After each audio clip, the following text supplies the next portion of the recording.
ओम यो ब्रह्माणं विदधाति पूर्वं यो वै वेदांश्च प्रहिणोति तस्मै ब्रह्मदेवमात्मबुद्धिप्रकाशम् मुमुक्षुर्वै शरणमहं प्रपद्ये। ओम शांति शांति शांति। ओम नमो ब्रह्मादिभ्यो ब्रह्म विद्या संप्रदाय कर्तृभ्यो वंश ऋषिभ्यो महद्भ्यो नमो गुरुभ्यः। सर्वोपप्लवरहितः प्रज्ञानघनः प्रत्यगर्थो ब्रह्मैवाहमस्मि ब्रह्मैवाहमस्मि। ओम वेदान्तार्थविभासकाय गुरवे शान्ताय सन्न्यासिने नानावादी नगेन्द्रसङ्घपवये योगीन्द्रवन्द्याय च मोहध्वान्तदिवाकराय भगवत्पादाभिधां बिभ्रते तस्मै भाष्यकृते नमोऽस्तु सततं पूर्णाय बोधात्मने।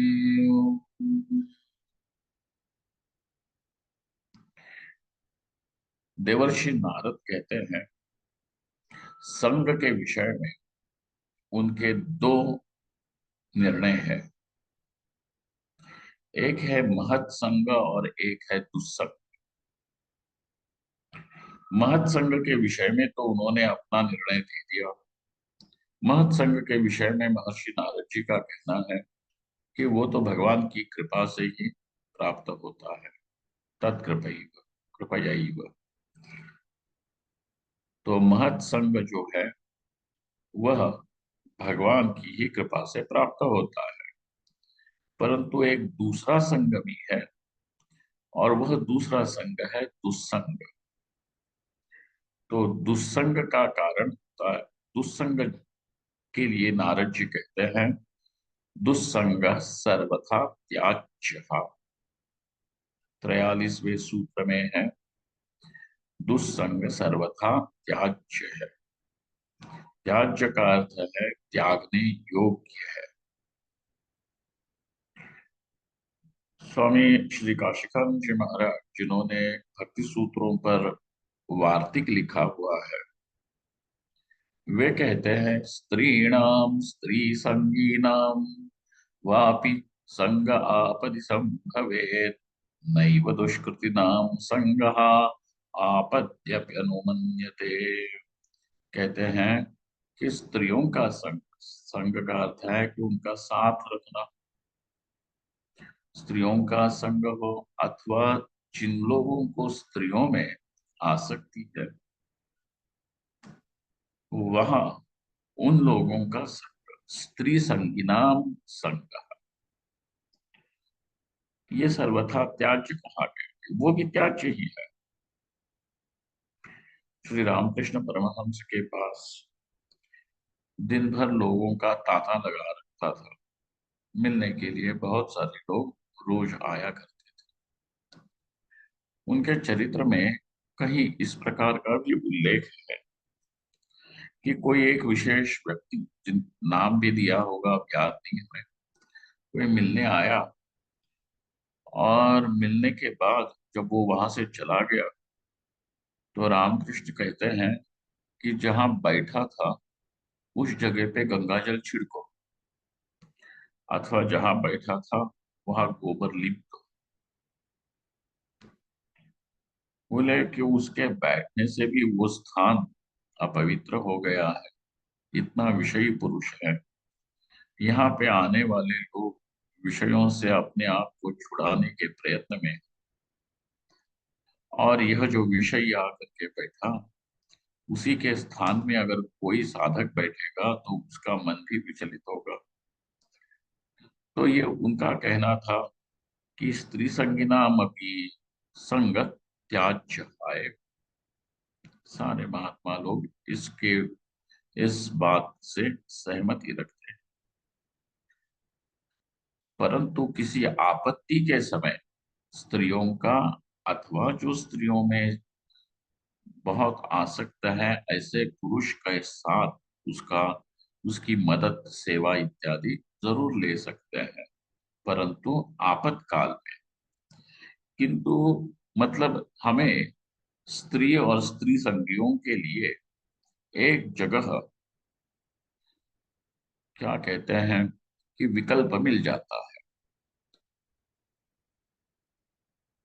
कि एक जगह आपत्ति काल में उनका संग कर सकते हैं, किंतु दुष्कृतियों का संग सर्वथा त्याज्य बताया कि जो पापी हैं, दुष्कृति लोग हैं, उनका संग आपत्ति में भी मान्य नहीं है। आपद्यपि अन न मन्यते। शय्यासनाटनालाप भोजनाचरणादिषु सर्वत्र सर्वदा संगो दुष्कृतां विनिषिध्यते। यहाँ पे कहा कि शय्यासन, एक साथ एक कमरे में रहना, शय्यासन आसन, एक आसन पे बैठना, उनके साथ आलाप करना, वार्ता करना, भोजन करना, आचरण उनके जैसे उनके साथ साथ करना, आदिषु सर्वथा संगहा दुष्कृत नाम विनिषिध्यते। दुष्कृतियों के इस संग का सर्वथा निषेध ही मिलता है। इसका कारण क्या है? तो कहते हैं कि जो दुष्कृति पापी लोग होते हैं, उनके लिए स्वयं भगवान भगवत गीता में कहते हैं, नमाम दुष्कृतिनो मूढ़ाः प्रपद्यन्ते नराधमाः मायया परितृष्यमाणाः आसुरं भावमाश्रिताः। ये जो दुष्कृति लोग होते हैं, पापी होते हैं, वे लोग मुझ परमेश्वर को तो शरण ही नहीं जा सकते। कोई वेश भी कर ले, लेकिन उनकी बुद्धि और उनका जो आचरण होता है वह दुष्कृतियों का ही होता है।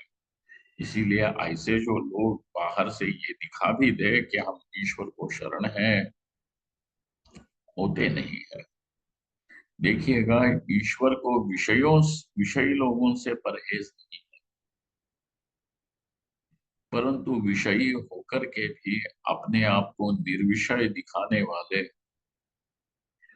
जो लोग हैं, दंभ करने वाले जो है, कुहक करने वाले हैं, उनसे भगवान उनको दूर ही कर देते हैं। भागवत के मंगलाचरण के श्लोक में भी यही कहा कि कुहक, कुहक का अर्थ होता है कोहरा। वस्तु के स्वभाव को ढक देना, यही कोहरे का काम होता है। वस्तु को ढक देना ये कोहरे का स्वभाव है। तो जब कोहरा होता है तो कोहरे के जैसे ही दंभ भी होता है।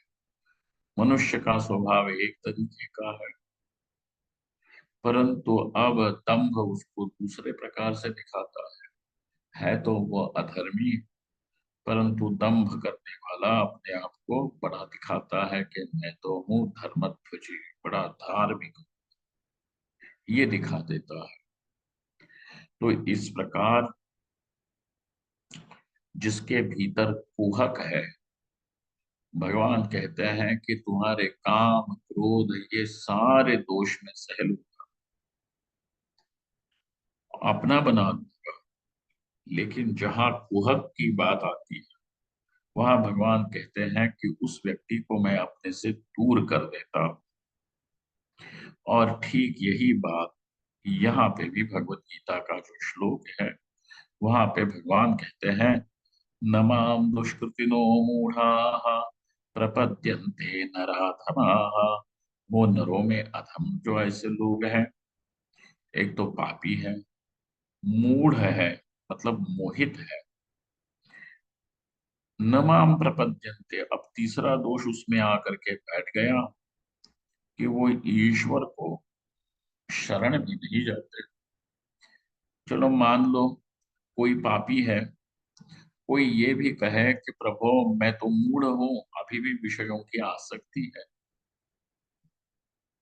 परंतु मैं इतना जानता हूं ये सारे दोष मुझ में हैं, परंतु प्रभु मैं तुम्हारे चरण पकड़ता हूं कि तुम्हारे सिवा मेरा उद्धार करने वाला कोई नहीं। मुझे इस पापाचरण से भी बाहर निकालो और मुझे मोह से भी बाहर निकालो। तो ये तीसरी बात जो उस ऐसे विषयी व्यक्ति के जीवन में होती है, वही उसके लिए रेफ्यूज, उसका उद्धार करने वाला होता है। परंतु ऐसे भी कुछ लोग हैं कि जो दुष्कृति है, मूढ़ है और ईश्वर को शरणागत भी नहीं है, इन लोगों को कहा ये नराधम है। पुण्यवान जो लोग हैं जिनका आचरण सदाचरण है, उनके विषय में ये बात नहीं कह रहे हैं। जो दुष्कृति है, मूढ़ है, उनके विषय में ये बात कही जा रही है। नमाम दुष्कृतिनो मूढ़ाः प्रपद्यन्ते नराधमाः मायया परतज्ञानाः आसुरं भावमाश्रिताः।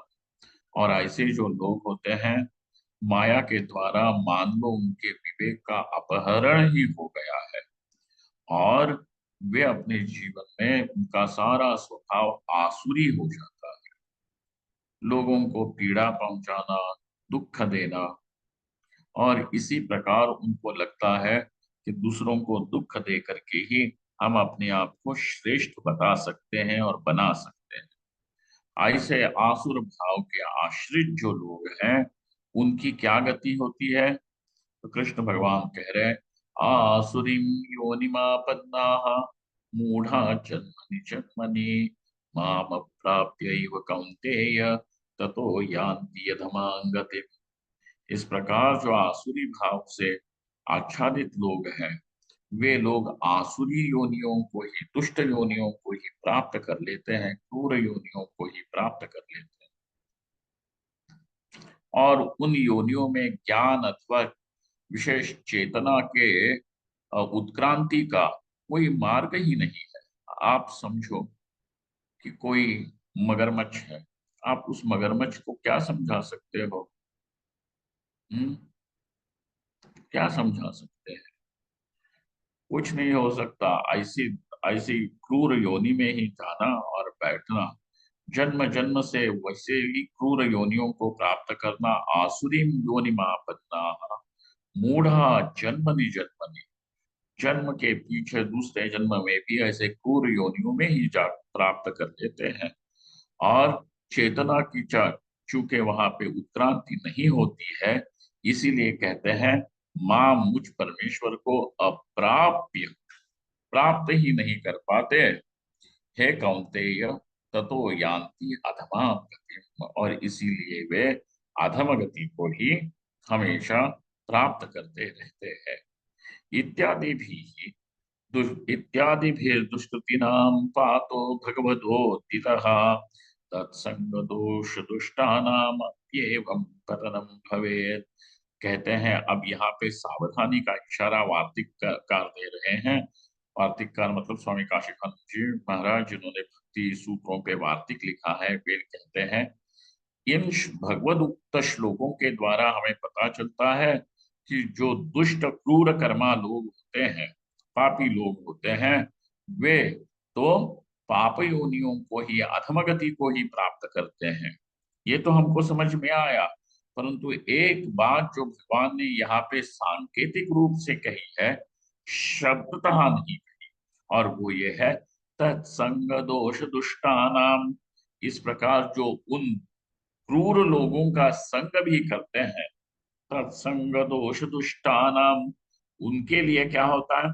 अप्येवं पतनम भवेत्, उनके लिए भी पतन ही, नीच योनियों की प्राप्ति, पाप योनियों की प्राप्ति, अधम गति को ही प्राप्त करना, यही उनके लिए भी बात बनती है। इत्यादि, इसीलिए दुस्संग सर्वथा त्याज्य।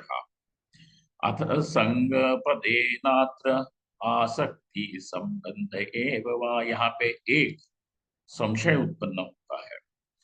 कहा कि आपने तो केवल संग शब्द का प्रयोग किया है। अब संग शब्द से हम आसक्ति समझें अथवा संबंध समझें, क्योंकि आपने पहले तो कहा कि दुष्कृति लोगों के साथ रहने वाला जो संबंध है उसी को कहते हैं संग। लेकिन आसक्ति भी तो आपको मन से कहीं पे आसक्त रहना, ये भी एक प्रकार का संग ही होता है। क्या हुआ कि अपने यहाँ पे ये मान्यता है कि काश्याम मरणाधि मोक्ष, मुक्ति ही, काशी में मरने से मुक्ति प्राप्त होती है। वो सिद्धांत कैसे ठीक ठीक बैठता है इसका विचार कहीं पे और करेंगे, लेकिन यह शास्त्रीय मत है कि काशी में मृत्यु प्राप्त करने से मुक्ति हो जाती है, शिवलोक की प्राप्ति होगी अथवा कैवल्य मुक्ति ही प्राप्त होगी, दोनों। तो कहते हैं यहाँ पे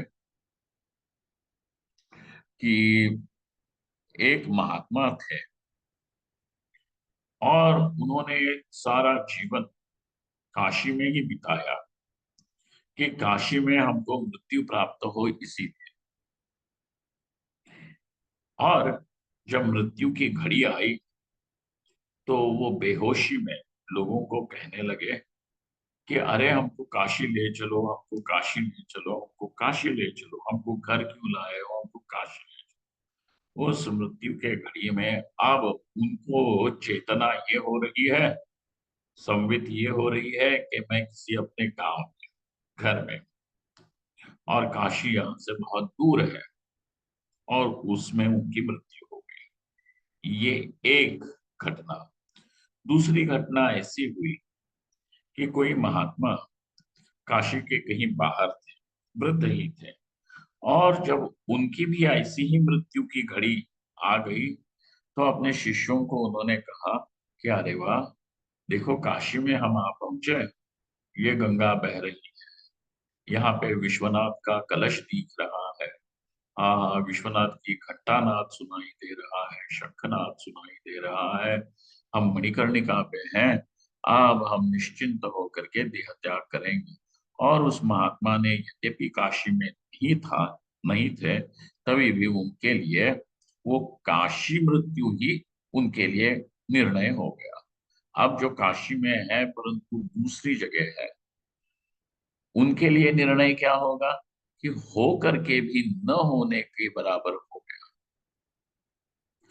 इसीलिए आप बताइएगा कि संग शब्द से आसक्ति समझे, क्योंकि आसक्ति होगी तो भी संग है। उनके मन में आसक्ति थी काशी की, इसीलिए उनको काशी का संग भी मिल गया मृत्यु समय में। परंतु अब निर्णय ये करना है कि संग शब्द से, क्योंकि नारद जी का जो सूत्र है वो ये है, दुस्संग सर्वथा त्याज्य। दुस्संग में संग शब्द आया है, दुह उसका उपसर्ग है। हाँ, तो दुष्ट संग, दोष युक्त संग जो है उसको कहा दुस्संग, सर्वथा त्याज्य। ये मूल सूत्र देख रहे हैं। परंतु उस सूत्र में आया हुआ संग शब्द किस बात को बताता है, यहाँ पे ये संशय हुआ। बताइए कि संग शब्द से आसक्ति कहोगे अथवा संबंध कहोगे, इन दोनों से कौन सी बात आपको जचती है? अथ संग पदेनात्र आसक्ति संबंध एव वा विवक्षितो नारदेन इत्येवं भवति संशयः। यही संशय हो रहा है कि देवर्षि नारद को कौन सा अर्थ विवक्षित है, संग शब्द से आसक्ति विवक्षित है अथवा संबंध विवक्षित है, वो बताइए। काम क्रोधादि हेतुत्वात् आसक्तिश्चात्र गम्यते ध्यायतो विषयान् पुंसः संगस्तेषुपजायते इत्येवं प्रत्यभिज्ञानात् इति चेदुभयं मतम्। कहा कि श्री कृष्ण भगवान के ही वचन यहाँ पे उद्धृत किए जा रहे हैं कि काम क्रोधादि हेतुत्वात्, काम क्रोधों का हेतु होने से आसक्ति को संग कहा गया है। एक बात, आसक्ति के पक्ष में उन्होंने क्या क्या आर्गुमेंट दिया है, वाद किया है कि आसक्ति ही संग शब्द का अर्थ है, क्योंकि आसक्ति के कारण ही काम क्रोध भी उत्पन्न होते हैं। तो काम क्रोध आदियों का हेतु होने से आसक्ति ही यहाँ पे समझी जानी चाहिए। ध्यायतो विषयान् पुंसः संगस्तेषुपजायते इत्यस्य प्रत्यभिज्ञानात्। तो कहा ध्यान ध्यान ध्यायतो विषयान् पुंसः, तो विषयों के साथ जो संबंध होता है, हाँ, उसी से ये काम क्रोध आदि भी होते हैं। इसीलिए आप बताइए कि संबंध को समझा जाए अथवा आसक्ति को समझा जाना चाहिए संग शब्द का अर्थ। इति चेत, यदि ये तुम्हारी शंका है, ये तुम्हारा संशय है, संदेह है, तो उसका उत्तर ये है उभयम मतम, दोनों ही अर्थाभिप्रेत है, विवक्षित है। दोनों कौन से? संग शब्द से आसक्ति भी समझी जानी चाहिए और संग शब्द से संबंध भी समझा जाना चाहिए। अब कहते हैं कर्णाभ्याम दुष्कृताम वार्ता न श्रोतव्या मनीषिभिः, दृग्भ्याम न दर्शनम कार्यम स्पर्शो नैव करादिना। देखिएगा, आपको हमको ये बातें अब लगेगी कि हम तो बड़े मॉडर्न लाइफ में आ गए हैं और इन सब चीजों का क्या उपयोग है, ये तो ऐसे ही संभव नहीं है। संभव तुम्हारे लिए नहीं होगा, परंतु संभव न होने से the facts don't change just because you are not able to practice. You see, क्योंकि तुम इसका पालन नहीं कर सकते, इसीलिए ये तथ्य तुम्हारे लिए बदलते नहीं है, तथ्य तथ्य ही रहते हैं, उसमें से मार्ग निकालना पड़ेगा। कहते हैं कर्णाभ्याम दुष्कृताम वार्ता, ये जो दुष्कृति लोग हैं, पापी लोग हैं, इनकी वार्ता अपने कानों से सुने न सुने। कर्णाभ्याम दुष्कृताम वार्ता, क्योंकि लोग दुष्कृतियों की वार्ता दो प्रकार से करते हैं। एक तो उनको करने में मजा आता है, और दूसरा है दूसरे प्रकार के कि जो इन दुष्कृतियों को ही हीरो बनाना चाहते हैं। मान लो कि यही नायक है, इस प्रकार से वे उनको प्रस्तुत करते हैं। तो दूसरे को दुष्कृति बोल बोल करके इसको भी तो मजा आ रहा है, इसीलिए उसकी चर्चा। परंतु यहाँ पे कहा दोनों प्रकार से इनकी वार्ता ही नहीं करनी चाहिए, सुननी चाहिए। कर्णाभ्याम दुष्कृताम वार्ता न श्रोतव्या मनीषिभिः, किन्होंने नहीं सुनना चाहिए? जो मनीषी है, जिन्होंने अपने मन का निग्रह किया हुआ है, जिनकी बुद्धि जो है वो तत्व ग्रहण करने के लिए उपयुक्त हुई है, ऐसे लोगों ने कर्णाभ्याम दुष्कृता वार्ता न श्रोतव्या, दृग्भ्याम न दर्शनम कार्यम, अपनी आंखों से उनको देखना भी नहीं चाहिए। स्पर्शो नहीं करादिना, अपने शरीर से उनको स्पर्श भी नहीं करना चाहिए, क्योंकि जाने अनजाने में वो स्पर्श भी हमारे ऊपर एक संस्कार जरूर छोड़ जाता है। न तई संभाषण कार्यम तदु तदुवंतो न भण्यताम। अब देखो, ये पहली बात जो कही थी वो यहाँ पे कही है उन्होंने सुस्पष्ट रूप से, पहले तो सांकेतिक रूप से थी। न तई संभाषणम कार्यम, उनके साथ संभाषण भी नहीं करना नहीं करना चाहिए।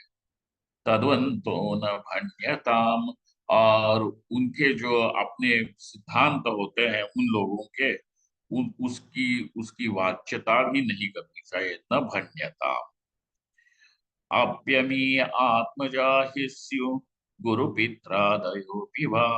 और एक कठोर बात यहाँ पे वार्तिककार कहते हैं चाहे वे लोग अपना आत्मज ही क्यों न हो, गुरु क्यों न हो, पिता भी क्यों न हो, कोई भी होने पर न तई संभाषणम कार्यम, इनका इनका साथ सर्वथा त्यागना चाहिए।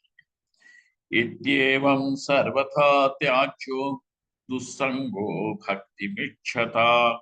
और ये किनके लिए कहा गया है सर्वथा त्याग? कि जो अपने जीवन में भगवत भक्ति लाना चाहते हैं, उनके लिए इस त्याग को कहा गया है। आसक्ति सर्वथा त्याज्या। यह अब पहली बात तो संग की कही, संग मतलब संबंध तोड़ना चाहिए उनके साथ। अब आसक्ति की बात कहते हैं। आसक्ति सर्वथा त्याज्या, यद्यपि यद्यप्येव मनीषिभिः प्रेमासक्त्योर्विभेदस्तु प्रागेव विनिरूपितः निरूपितः। आसक्ति सर्वथा त्याज्या, ठीक है। यद्यपि आसक्ति और प्रेम, इनका अंतर मनीषियों ने हमें पहले वाले सूत्रों में ही समझाया। कहा कि भाई हमारा प्रेम है इसीलिए हम इस व्यक्ति और इनके साथ हैं, अथवा यह आसक्ति है। तो आसक्ति और प्रेम में अंतर होता है। आसक्ति में क्या है और प्रेम में कौन सा अंतर है? तो कहा प्रेम में तस्मिन तत् सुख सुखित्वम, ये भाव होता है कि जिससे तुम प्रेम करते हो उसके सुख में तुम्हें अपना सुख दिखने लगता है, वह सुखी हो जाए, ये भावना जहां होती है वह प्रेम।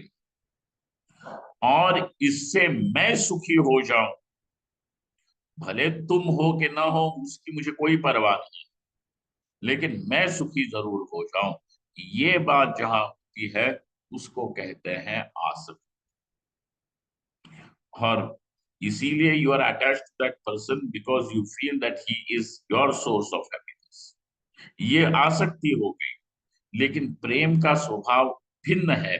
प्रेम ये कहता है कि मैं तो सुखी हो जाऊंगा, लेकिन तुम्हें सुखी देख करके मैं सुखी हो जाता हूँ, इसीलिए मुझे अलग से सुखी होने की जरूरत नहीं है, तुम्हारे सुख में मेरा सुख है।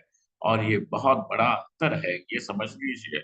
इस अंतर को, आसक्ति और प्रेम के इस अंतर को मनीषियों ने खुद स्वयं नारद जी ने ही पूर्व सूत्रों में बताया हुआ है। तस्मिन तत् सुख सुखित्वम, इस बात से प्रागेव विनिरूपितः, पहले ही इसको समझा चुके हैं। तथापि सत्पुरुषगा सदर्थ विषयात् च न सा स्यात् भवनर्थाय सद्भिरुद्धारणात् नृणाम्। तथापि, यहाँ पे एक कंसेशन, छूट वार्तिककार दे देते हैं। वे कहते हैं ऐसी बात होने पर भी, हाँ, यदि कोई आसक्ति सत्पुरुषों में हो जाती अथवा सद विषय जो होते हैं, किसी को ये अच्छा लगता है कि मैं पूजा करूं, हाँ, भगवान के लिए माला बनाऊं, ये सारे विषय जो है वो सद विषय, इस प्रकार के जो विषय है वे सद विषय है। तो सद विषयों में वो आसक्त हो जाता है ना, सद विषयों में आसक्त हो जाता है। तो कहा कि ये सदविषयों में आसक्त होने के लिए आपने क्या छुट्टू छूट दे दी। वहां पे वे कहते हैं ना, न सा स्यात् भवनर्थाय, यहाँ पे भी कुछ न कुछ दुख जरूर होगा, परंतु बहु अनर्थ नहीं करेगा। क्या नहीं करेगा? जैसे बाकी कहीं पे भी आसक्ति हो जाए, वो बहु बहुत अनर्थ कर देता है। बहु अनर्थाय न सद, क्यों ऐसी बात है? सद भी ही उद्धारणात् नृणाम, क्योंकि ये जो सत्पुरुष होते हैं अथवा सद्विषय होते हैं, वे मनुष्य का उद्धार ही करते हैं। दुष्कृत्सु दुष्कृत्सु सर्वथा पुंभिः तथा दुर्विषयेष्वपि आसक्ति परिहर्तव्या इत्या इत्यभिसन्धिर्महामुने। अब कहते हैं कि जो पापी लोग हैं, दुष्कृत है, उनमें सर्वथा और दुर्विषयों में भी आसक्ति परिहर्तव्या। पहली बात कही कि उनके साथ संबंध ही तोड़ो। अब कहते हैं कि उनके साथ रहने वाली आसक्ति को भी छोड़ना, यही दुस्संग सर्वथा त्याज्य।